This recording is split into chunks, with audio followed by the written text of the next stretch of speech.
Sandra! Welcome to another episode of Asexualise, my asexual life. This is supposed to be for education about asexuality, all things asexual. I share my asexual life journey in order to help you in yours. If you haven't already subscribed, please hit that great big subscribe button right here, right now. Please hit that bell icon so you get notified of any live right now or post a new video. So in a moment, we're going to be discussing the difference between fictosexual and fictoromantic. What is fictosexual? What is fictoromantic?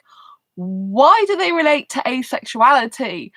And what's the difference between the two? So just before we come to that, for anyone who's new here, I do have Asexual Perspectives 47 Asexual Stories book available on Amazon, which shows you a lot of asexual spectrum and answers pretty much every question you can think of in regards to love, life and sex if you're asexual. So let's crack on with today's video then. What is fictoromantic and fictosexual? Fictoromantic is someone who experiences romantic attraction towards fictional characters. They might just experience romantic attraction towards fictional characters and not to anyone else. You can also have someone who's fictosexual. So basically, a fictosexual is someone who's sexually attracted to fictional characters. So if you had a person who is sexually attracted to cartoon characters, stuff like that, fictional characters, but they have no desire to act out in real life having sex with someone, that would fall on the grey end of the asexual spectrum. So a grey asexual is someone who experiences sexual attraction but only in limited, rare, specific circumstances, or they experience it but not enough to want to act on it usually. So this is where fictosexual people would come on the asexual spectrum if they're just sexually attracted to fictional characters, but they have no, obviously, they have no means of doing that in real life, or they wouldn't want to do it in real life. So, you know, this is how it goes into the asexual spectrum. As someone who's fictoromantic may only experience romantic attraction towards a fictional character.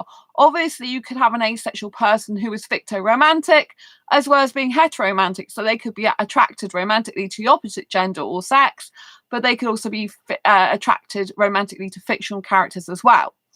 If a person is sexually attracted towards another person and it's the usual sexual attraction, they would fall on the sexual spectrum. But if their sexual attraction is infrequent or under very limited or rare circumstances, then that would come under the grey asexual spectrum. There's a big difference between someone who's not asexual. For example, they don't have sex all the time, but, you know, they want to emotional bond with the person out of choice. And, you know, they do experience sexual attraction for a particular gender person they could actually have sex with in real life, and they would want to act on it. It's very different to someone who is asexual, who, you know, either has to have a deep emotional connection in order for sexual attraction to take place, such as a demisexual, or they have limited, rare or specific circumstances where the sexual attraction is present, such as towards fictional characters. Of course, if you've got someone who's just sexually attracted to people in general and they've got the usual sex drive and, you know, they are sexually attracted to some people in general, but then they've got a sexual attraction towards fictional characters as well, this wouldn't mean they're asexual.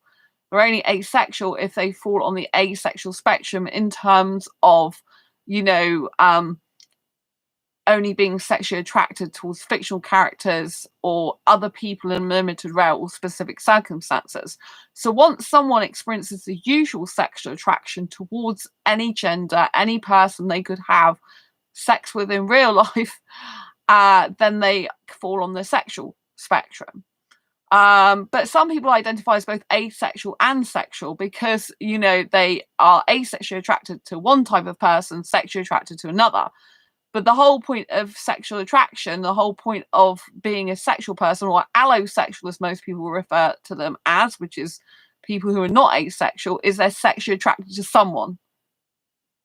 You know, they have regular attraction to a someone or some people. And so that's the major difference.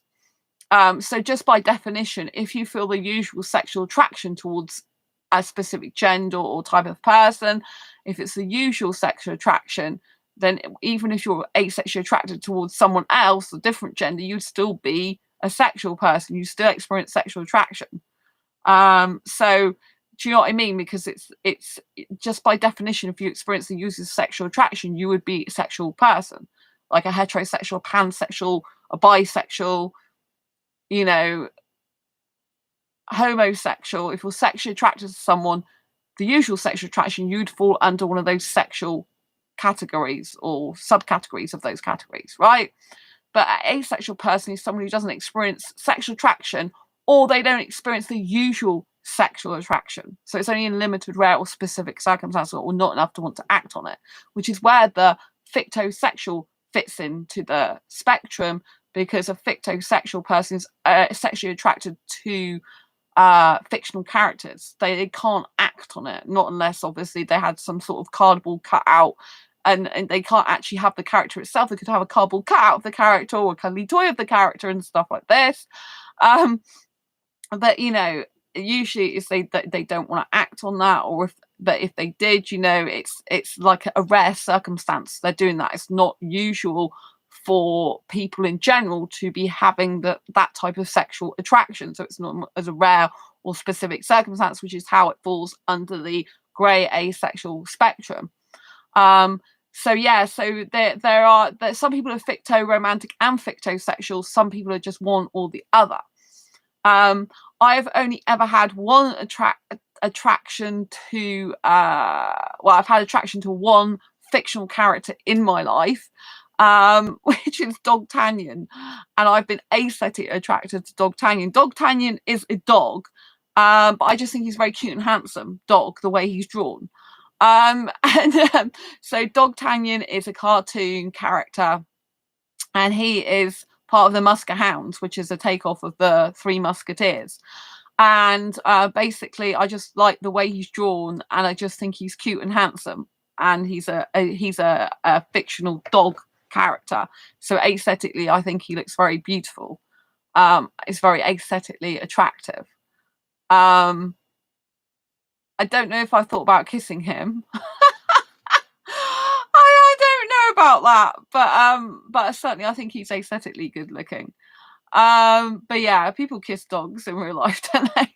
But yeah, you know, yeah, that's the only fictional character I can say I've been attracted to in some ways, which is aesthetic. I don't know if there's a little bit of romance as well, but definitely aesthetic. But I can't tell. I can't tell anything else, but definitely not sexually, because I'm not sexually attracted to anyone.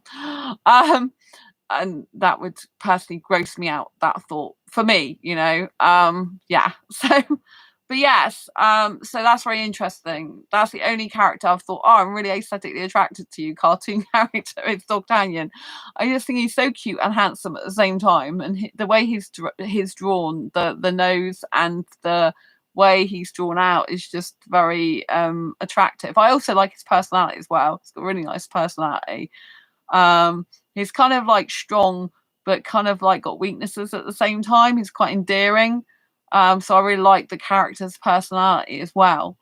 So if you're fictoromantic or fictosexual, I'd love to know what cartoon characters you're romantically or sexually attracted to. Please post them down below in the comments, because fictosexual and fictoromantic aren't really talked about that much in the asexual community, I don't think. But I'm coming across more and more people in the asexual community. They are fictoromantically attracted. So they're romantically attracted to fictional characters like crushes, or, you know, obsessions maybe, you know, and stuff like that. And, you know, and they would rather have a relationship with that fictional character than they would a human being. So it's very, very interesting, you know. And, you know, I think everyone just needs to live their truth. So if you are fictosexual or fictoromantic, then, you know, be happy with that. And, you know, if it's not causing you any problems and you're happy and you like it, then that's good. Obviously, if you're that way inclined, but like you're fictoromantic or fictosexual, but it's actually affecting a relationship you have with someone in real life, in person, as a human, then obviously you would need to address that. If you were so sexually attracted towards a fictional character, but it just stopped you, that was actually the cause of you not experiencing sexual attraction towards anyone else, or it was causing you a complete obsession to the point where you're actually excluding your partner in real life from your life because you just want a relationship with a fictional character, thanks for the thumbs up, lots of love, then you would need to obviously get some help for that, right? So anything's healthy so long as it feels good and it's not hurting anyone and it feels right to you, and it's not causing any harm. But if you were to the point where you're so obsessed with a cartoon character, for example, to the point where it's affecting your relationship with the person in front of you or your friends and stuff, then that can be an addiction. For example, like a porn addiction is when you get obsessed about it and you'll stop seeing your friends and family and partner so much because you want to secretly watch porn and you get really obsessed about it. That's an addiction, that's an obsession, that's something that is not good or healthy, right? And obviously they do have anime porn characters, I believe, and stuff like that. They do have fictional porn characters, I believe. I mean, I'm not into porn, but from what I understand.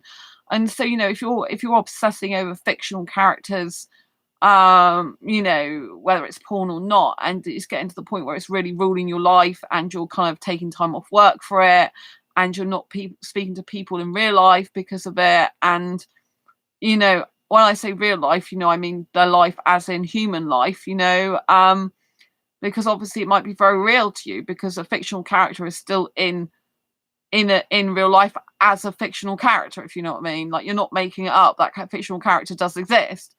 But you need to just think, and ask yourself, am I addicted to this? Is it an obsession? Is it causing problems between me and my actual real life partner? Because it's like, if you're out with friends, for example, they're always looking at their phone. Like, I don't know how that makes you feel, but I really don't like it. I don't like it when people are looking away when I'm trying to speak to them. I find it really rude and like they're not paying attention and they're not actually with me. I mean, obviously, if their eyes flicker up for a second and stuff like that, that's fine. But if a person's purposely like looking the other way like this at something, it's really annoying. And it's very distracting when you're trying to talk to them. And you're like, why should I bother? I'll just talk to myself, right? And so, if you are, if you're a type of person who's got so engrossed in your animation fantasy that you fail to see the people in front of you and fail to be present for them, then that can become a real problem. So otherwise, like if you are romantic over a fictional character, then it's not harming anyone. It feels good. Maybe your partner's actually into the same character as you and they're romantically attracted to them, or maybe they're romantically attracted to another fictional character or sexually attracted to another fictional character, and you have that in common and you can talk, and maybe you can idolize your character, they can idolize theirs, and it works out really well. Maybe there's some sort of game where you have both taken on character roles and you fall in love with the opposite character to yours, which is your partner's character, and that could work out really well with like gaming, and role playing and things like that. So some people who experience ficto romance could actually come together and make new friends because they idolize a certain fictional character, and they can join Facebook group fan clubs and online forums to support, and you all love the same fictional character, right? And obviously, like there's actors and actresses as well that are real people, but they are playing fictional characters. So that's obviously possibly comes into the ficto sexual, ficto romantic notions as well. If you are really into a fictional character, but you wouldn't want to actually act out a sexual relationship with him in real life or romance with him in real life, for example, or maybe you're just literally only attracted to fictional characters in films and movies, even if a human's playing that character. but you know, you're not interested in having a relationship otherwise, you know. So it's very, very interesting. Very, very interesting, because I think you can be attracted to the actual character, or the person playing that character, if it's a human playing that character, you know. So I think, you know, if you are thinking you might be fictosexual, fictoromantic, you know, just explore that. And you know, it's not a bad thing if you're having fun with it, you're enjoying it, it's not harming anyone. Maybe other people in your space, in your friends group, really understand you and they really like the character as well. And you know, you can have like character parties and stuff, and just, you know, go and do stuff together involving those characters. You know, it could open up a whole new type of world in your relationship and add spark to it. So you know, it depends which way it goes. But I wish you so much well in your asexual journey. I hope you found this video useful, helpful, insightful. If you have, please give it a thumbs up or an emoji. Please, please, please. Always, really, I do look for thumbs up if you can, because as well as an emoji is ideal, because with a thumbs up it helps YouTube to show my videos to more people, the more likes they get, and so it really helps the channel out and helps therefore asexuals out. I also appreciate if you subscribe if you haven't already, and hit the bell icon so you get notified every time I go live. Like now, I'll post a new video. I try to do a selection of different videos on this channel to help with your asexual life, dating, relationships, and help you just to simply identify asexually, you know, because sometimes people get lost with what type of asexual they are. So I hope you found this video very helpful.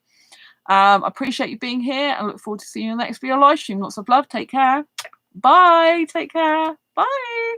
Oh, and before I go, if you're fictosexual, fictoromantic, I'd love to hear about your experiences and, like I said, what character you really love down below in the comments. Lots of love. Bye. Mwah.